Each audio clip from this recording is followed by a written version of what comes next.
Hello, I'm Charlie. Today we are going to talk about what is the most efficient way to learn Chinese.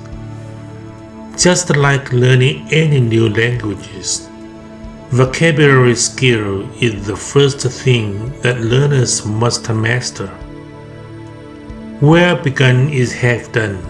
So, if your first step is wrong, the harder you try, the further away you'll find yourself from your goal.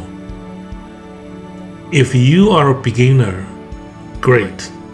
After watching this video, you will not be misled by improper learning methods, because you know what the best method is.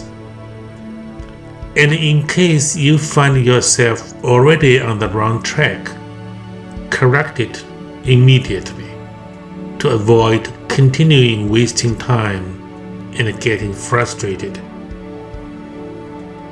Alright, let's get started without further ado. I wouldn't be surprised that you, as a beginner, were first thrown a bunch of new words that are totally unrelated to each other, and you are supposed to memorize them. And then one bunch after another, and you are told that the more you can memorize, the better score you'll get. But this is not right.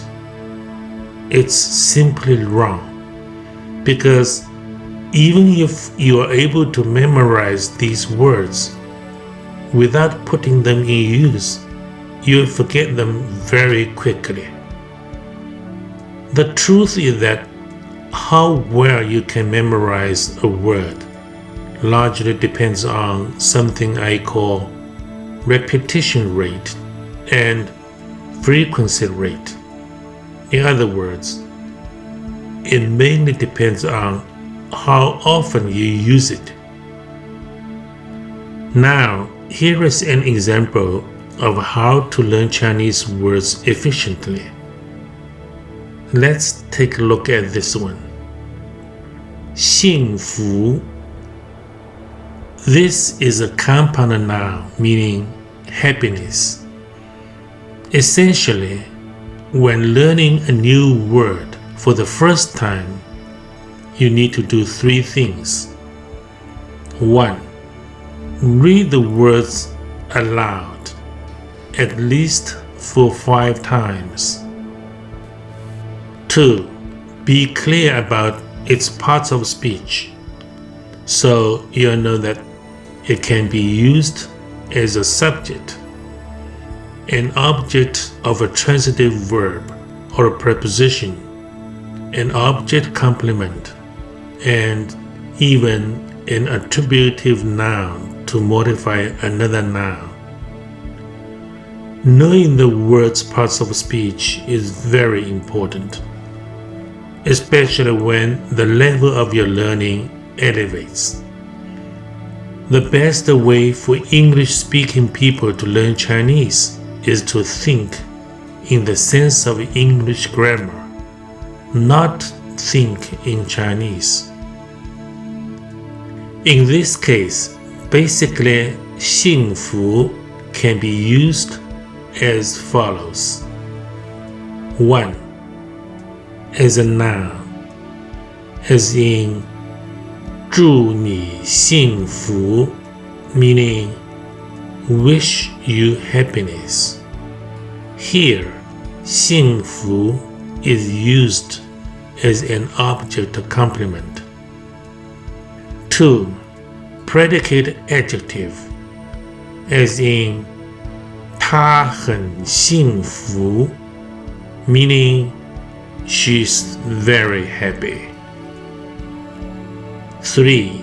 When added a particle as a suffix, 的, it becomes an adjective as a noun modifier, as in 一个幸福的老男人, meaning a happy old man.